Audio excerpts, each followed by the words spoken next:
दुख आपको आपका परिवार कभी नहीं देता भाई। ना आपकी माता आपको दुख देगी, ना आपकी पिता आपको दुख देंगे, ना आपका भाई आपको दुख देगा, ना आपकी धर्म पत्नी आपको दुख देगी, ना पति दुख देगा, ना बच्चे दुख देंगे, ना कुटुंब दुख देगा, ना बहू दुख देगी, ना पोता पोती दुख देंगे। आप में से कितने लोग हैं जो टीवी पर कथा सुन रहे हैं और उनका परिवार उनको दुख दे रहा है? कितने लोग हैं ऐसे? कभी विचार करना एकांत में बैठकर कि आपको ना आपकी पत्नी दुख दे रही है, ना आपको आपका पति दुख दे रहा है, ना आप अपने पति को तलाक दे रहे हो, ना आप अपनी पत्नी को तलाक दे रहे हो, ना आपका बेटा आपको दुख दे रहा है, ना आपकी बहू आपको दुख दे रही है, ना आपका कुटुंब के लोग, परिवार के लोग, भाई आपको दुख दे रहा है। ये कहीं नहीं हो सकता। भाई भी आपको दुख नहीं दे रहा, ना आपके परिवार वाले, ना नातेदार, ना रिश्तेदार, ना मित्र, ना सखा, ना दोस्त, कोई आपको दुख नहीं देता।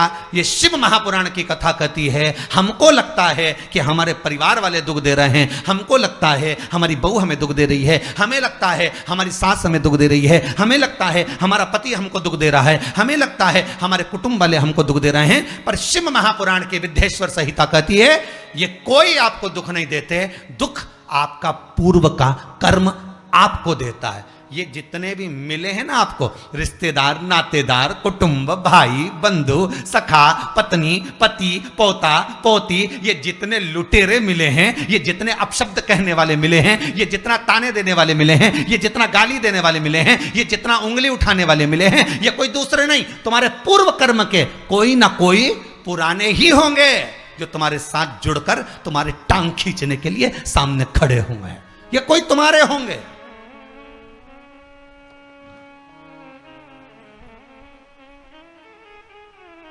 तो ये सब दिमाग से निकाल दीजिए आप, आपके ये चित्तवृत्ति बुद्धि से ये बात सब निकाल दो। जितने लोग कथा सुन रहे हैं ना, अपनी बुद्धि से निकाल देना कि मेरी बहू मुझे गाली दे रही है। हाँ, तूने किसी गाय को रोटी नहीं दी और दी भी होगी, दूसरी बार गाय आ गई होगी तो डंडा मार के भगा दिया, वही बहू आई है, वाणी के डंडे कुदा रही है।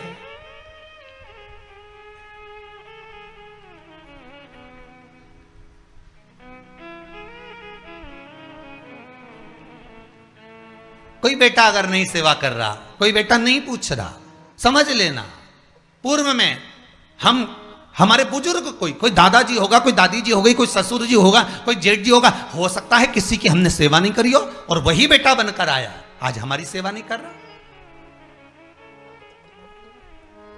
मत बुरे कर्म कर बंदे वरना पछताएगा, भगवान की आंखों से तू बच नहीं पाएगा, तू बच नहीं पाएगा।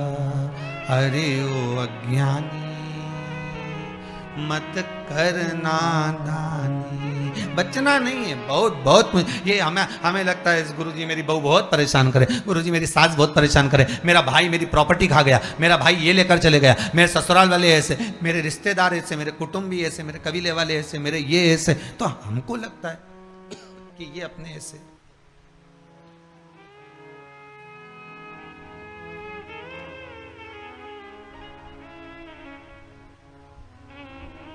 हमको लग रहा है कि ये हमारे ऐसे हैं, हमारे को लूट रहे हैं, हमको ऐसा परेशान कर रहे हैं, हमको ऐसा कर रहे हैं, पर नहीं भाई। शिव महापुराण की कथा कहती है कोई हमको कष्ट नहीं देता। एक बार पहले भी कथा में कहा, आज फिर कह रहे हैं आपको महाराज, फिर कह रहे हैं, आज फिर कह रहे हैं।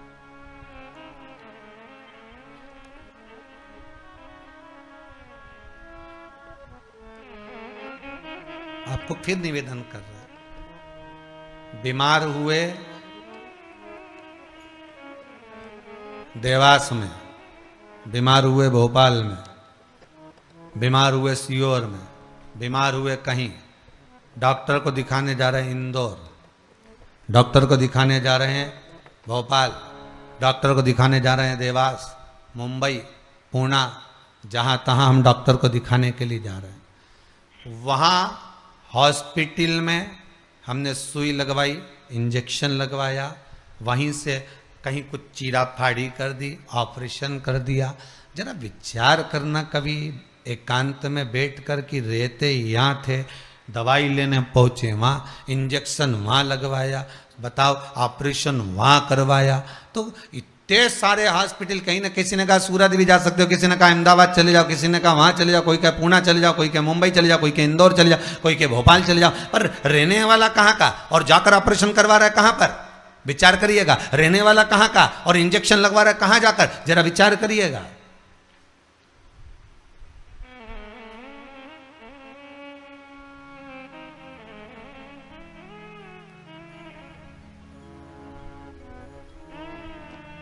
और कितने डॉक्टर, ऑपरेशन करने वाला कोई विशेष, कितनी डॉक्टर सिस्टर, इंजेक्शन लगाने वाली कोई विशेष वहां बैठी है, उसको तुम नहीं पहचानते, वो आपको नहीं पहचानते। अभी अभी कोरोना का टीका लगवाया होगा, वैक्सीन लगवाई होगी, इंजेक्शन लगवाया होगा, कोरोना महामारी का लगवाया सबने।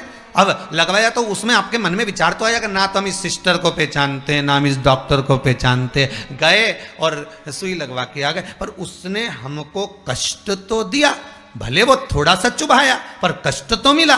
पर विचार करा कि ये क्यों मिली, कारण क्या था, इसी ने क्यों चुभाया? हो सकता है पूर्व में तुमने भी इसको कोई कष्ट दिया होगा, हिसाब बराबर करने के लिए यहां लाके छोड़ दिया। वो दुनिया के लोगों ने कहा है ना कि ये कोरोना महामारी को उपजने वाला, वो चीन के ऊपर लोगों ने कहा कि उन्होंने इस कोरोना महामारी को प्रकट कर, अब उनने तो कर दिया, उनने तो संसार में विनाश का कारण बना दिया, पर फिर प्रकृति ने क्या करा? आज की स्थिति में प्रकृति क्या कर रही है? फिर वो भी अंदाजा लगा, कहीं मालूम पड़े मिट्टी हवा में उड़ रही है, ऐसी उड़ रही है गीली कि सब गाड़ी ने बंगला सबके धो दिया उसने। फिर बचा कुचा था, पानी की बाढ़ आ गई।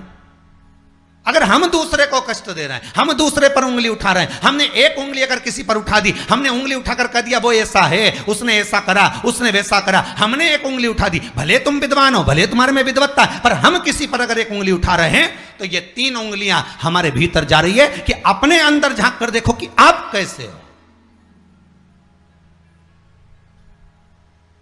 अपने भीतर झांक कर देखिए कि आप में क्या तत्वता है।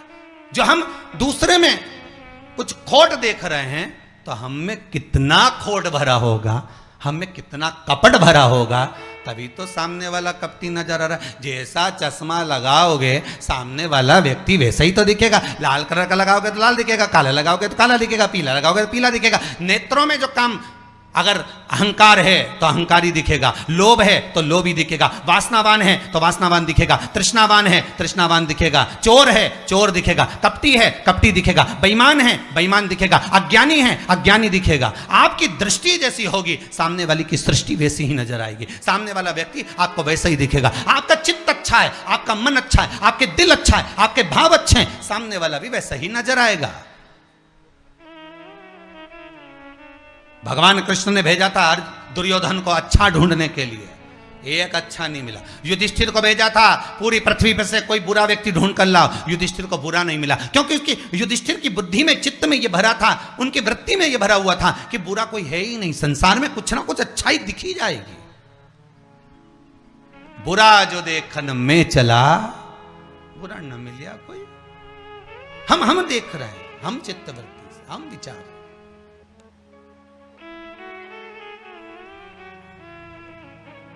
कौन ना बहू बुरी है, फिर निवेदन करूंगा, ना सास बुरी है, ना बेटा बुरा, ना बहू बुरी, ना ही ये पूरा संसार बुरा, सब अच्छे हैं। फिर बुरा क्या? अपना कर्म जो हम कर कर आए हैं, उस कर्म का भोग संसार में आकर भोगना पड़ेगा। एक रोटी भी हमको खाने को मिल रही है तो हमारे पूर्व के किए हुए कर्म के अनुसार मिल रही है। दुख भी अगर हमको मिल रहा है तो हमारे पूर्व के कर्म के अनुसार मिल रहा है। सुख भी मिल रहा है तो हमारे पूर्व के कर्म के अनुसार मिल रहा है। हम जैसा कर्म करें उसके अनुसार हमें फल मिल रहा है।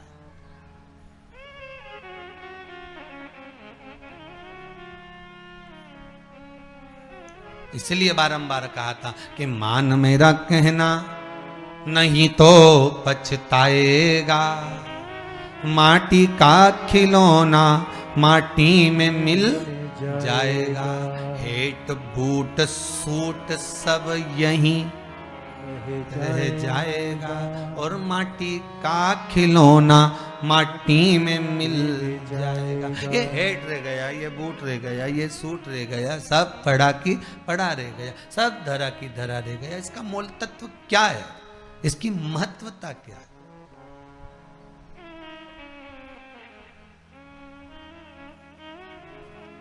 इसकी मूलता कुछ नहीं, इसकी मुख्यता कुछ नहीं, इसकी महत्वता कुछ नहीं।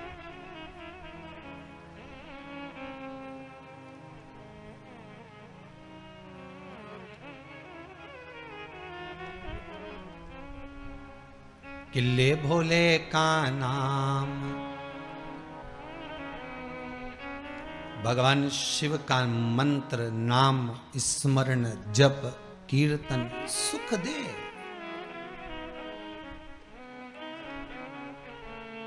और वो सुख कोई साधारण नहीं हो सकता। वो सुख का आनंद, वो सुख का भाव बढ़ता चले जाता, आनंद बढ़ता चले जाता।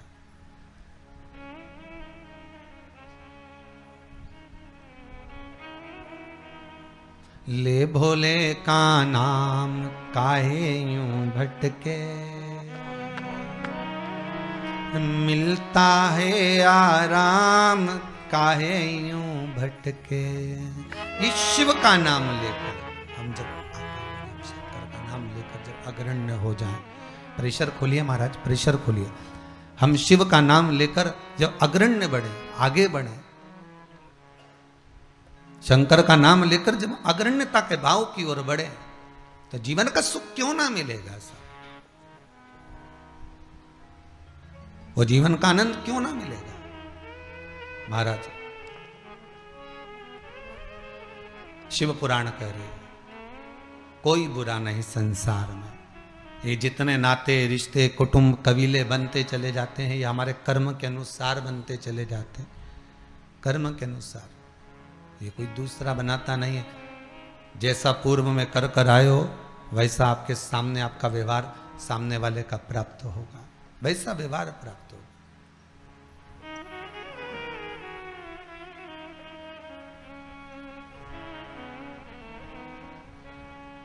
शिव पुराण कह रही है, शंकर की कथा कह रही है, शंकर का अनुमोदन कर रहा है। महाराज अच्छी संगत में बैठोगे, अच्छी संगत में अगर विराजमान होगे तो सुख अपने आप मिलेगा। माता के गर्भ से अगर आपका जन्म हुआ है तो कुछ अच्छा करने के लिए ही हुआ है।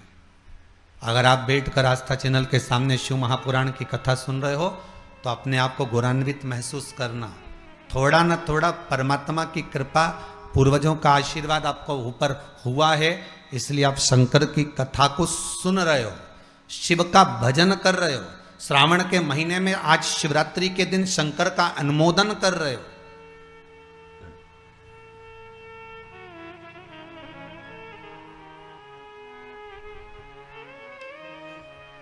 घर में 4 बहुएं होती हैं, 5 बहू होती है, 6 बहू होती है। सास 6 बहू को बोलती है कि जाओ पानी लेकर आओ, अरे बोलो जम के जरा, नहीं बोलती ना। सास किसी एक का नाम लेगी, ए बेटा, ए लाली, एक बहू का नाम लेगी और उसको पुकारेगी और पुकार कर कहेगी जरा मेरे लिए एक गिलास पानी ला दे बेटा। बहू जाएगी, पानी ला कर देगी। अब सास ने वो 3 को क्यों नहीं बुलाया रे?